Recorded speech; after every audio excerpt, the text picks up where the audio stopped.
Oke, kembali lagi di Forum Timnas. Dan kali ini gue akan membahas review pertandingan antara Indonesia berhadapan dengan Irak. Di pertandingan pertama kita di Piala Asia. Dan dengan skor akhir kita harus mengakui keunggulan 1-3 dengan Irak. Dan ya banyak evaluasi yang menurut gue menjadi masalah dan menjadi kekurangan dari Timnas Indonesia. Mulai dari kita bahas dulu starting 11. Penting, ini starting 11. ST bermainnya 3 back lagi seperti biasa, 3-4-3 atau 3-4-5-2.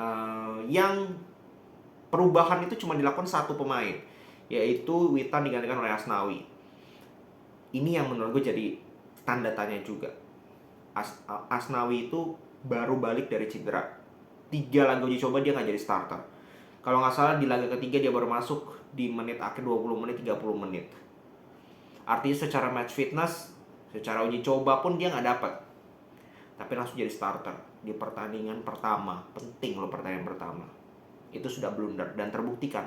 45 menit Asnawi bermain nggak perform sama sekali. Gol kedua dia begitu mudah dilewatin, ankle break. Lalu sebenarnya 3 back itu tidak ada masalah. Asal game plan di lapangannya itu ofensif. Ini soal pendekatan aja, bukan masalah formasi, pendekatan. Kalau bermain dengan 3 back, 2 wing back-nya maju ke depan, winger-nya masuk ke dalam, 5 pemain di depan dengan 2 gelandang di tengah, 3 pemain belakangnya melebar, duanya melebar, 1 tetap di tengah sebagai antisipasi counter, itu jadinya menyerang. Atau kayak City lah bermain 3-2-4-1, tetap menyerang 3 back. Tetapi yang dimainkan STY itu dan itu udah berkali-kali dimainkan sejak kualifikasi Piala Dunia. 3 backnya seperti apa? 5 back sejajar ketika menyerang. Sesekali akan bantu serangan ketika Marcelino masuk ke dalam. Sehingga yang nyerang itu biasanya cuma 3-4 pemain. Dan tidak ada sinergi sama sekali dari 3-4 pemain ini. Jarak pemainnya juga jauh. Jarak lini tengah dengan lini depan jauh. Jarak lini belakang dengan lini tengah jauh. Sehingga gue gak ngerti sebenarnya apa ya game plan-nya tuh gimana. Kalau kita berbicara tentang kita bermain transisi, counter, yang penting dari counter itu apa? Pertama, akurasi passing. Kedua apa? Pergerakan tanpa bola. Ini yang tidak orang notice. Padahal ini penting, pergerakan tanpa bola dari pemain depan. Itu nyaris tidak ada dari pemain kita. Pergerakan tanpa bola, diem pemain kita. Ini yang menurut gue agak aneh. Kita tahu semua bahwa lini tengah itu adalah lini paling penting di dalam sepak bola. Kalau 5 back, apakah bisa lini tengahnya banyak pemain? Bisa aja. Contoh full backnya masuk ke dalam. Atau salah satu dari center back maju ke depan untuk membantu. Jadi ada 3 pemain di tengah. Atau yang tadi gue bilang, wingernya masuk ke dalam, ke tengah, jadi ada 4 pemain di tengah. Karena lini tengah itu sangat penting. Dan kelihatan lini tengah kita nggak jalan sama sekali. Tidak ada pemain di lini tengah kita yang mampu pegang bola lebih dari 5 detik.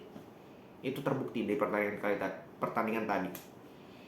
Ivariana dan Hubner terisolir karena mereka itu praktis berdua doang. Jarak Marcelino kemana, Strike kemana, Yakob kemana, White melebar. Gak ada pemain di sekitar 2 pemain ini sehingga ujung-ujungnya long ball bypass, long ball, hilang bola.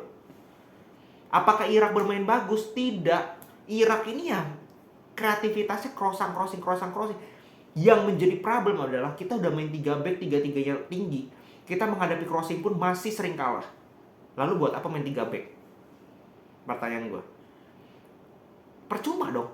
Lu udah main 3 back, backnya tinggi-tinggi, tapi dual heading tetap kalah. Mending lu main 2 back, lu main di tengah, dia cetak 2 gol, lu cetak 3 gol. Ya nggak? Atau lu perbanyak pemain di depan. Ini yang sampai sekarang gue tidak habis pikir. Bahkan di saat kita tertinggal 1-2 di babak kedua, di saat kita tertinggal 1-3, ST tidak berani mengambil resiko untuk mainlah dengan 4 back. Korbankan 1 back, main 1 gelandang atau 1 striker, main lebih oportunis, kurung mereka. Kita nggak pernah ngurung Irak. Ini yang menjadi problem. Sebenarnya main defensif oke-oke aja, asal transisinya efektif kayak Real Madrid kemarin lawan Barcelona. Sekali mereka mendapatkan 2 orang langsung ngegas, trupas, akurasinya. bam jadi gol. Dua pemainnya cukup bisa cetak gol. Tadi pergerakan tanpa bola nggak ada, true pass-nya lebih banyak salah passing. Ketika benar passingnya di depan dribbling. Gue paling benci lihat pemain tuh dribbling. Dan itu sering sekali. Setiap kali ke pemain kita pegang bola, lu perhatiin. Setiap kali pemain kita pegang bola, itu nggak pernah mereka langsung satu kali passing, nggak dribbling dulu. Kalau Neymar kayak gitu nggak ada masalah, karena lewat. Kalau kita yang kayak gitu, kualitas kita itu mediocre. Mau pemain keturunan, mau pemain lokal, liga lokal, keturun sama mediocre. Lu harus main taktis, lu harus main passing, mengandalkan banyak passing. Nggak usah banyak gaya, nggak usah banyak dribbling. Itu terjadi, itu selalu terjadi kepada pemain kita, nggak ngerti. Kalau nggak long ball, dribbling. Ini habit yang sulit sekali untuk diubah. Gua nggak ngerti harus ngapain lagi untuk mengubah habit ini. Dan blunder juga ada lini belakang. Jadi gue lihat tim ini tidak bermain as a team, tidak bermain as a unit. Tidak ada organisasi yang jelas dari lini belakang, tengah, depan, transisi. 3 komponen utama dalam sepak bola itu bertahan, menyerang, dan transisi. Bertahan kita amburadul, menyerang apalagi, transisi pun kita amburadul. Jadi tidak ada dari 3 komponen utama ini yang kita kuasai. Italia contoh, pada saat mereka Catenaccio, defense-nya luar biasa. Minimal ada satu yang luar biasa. Spanyol mengandalkan serangan mereka yang luar biasa. Misalnya kita berbicara tentang Real Madrid, counternya luar biasa. Transisi dari bertahan ke menyerang ke bertahan itu luar biasa, kayak Liverpool juga. Minimal ada satu komponen yang mereka benar-benar kuasai. Timnas nggak ada. Jadi gue mulai, ya jujur aja, cukup pesimis melihat lawan Vietnam. Gue juga nggak yakin menang kita, nggak yakin imbang juga, bisa jadi kita kalah. Kalau kita pertandingan Vietnam kemarin, gue nonton lawan Jepang, Vietnam bermain jauh lebih bagus dibandingkan kita, fair aja dengan pemain lokal semua. Kita kelihatan demam panggung atau apa, gue tidak ngerti. Gak ada fighting spirit, gak ada apa ya, mental kita payah banget, bener-bener payah. Lu udah dihina sebelum pertandingan, lu dikritik sana sini, dianggap tim lemah lah, peluang juara gak ada. Lu harus sebagai pemain, lu harus minimal punya keinginan, minimal punya mental, minimal punya mindset. Wah, gue di remen, gue harus buktiin di lapangan. Jangan cuma di mulut kayak kata kaptennya kan pas press conference, kita akan buktiin bahwa kita bukan tim terlemah. Padahal di lapangan ya, lu tim terlemah, sesimpel itu. Gak ada fighting spirit, gak ada apa ya, gak ada niatan untuk main. Di press dikit long ball, apaan itu? Jadi gue bingung nanti lawan Vietnam kayak gimana, apalagi lawan Jepang. No hope kalau gue bilang lawan Jepang.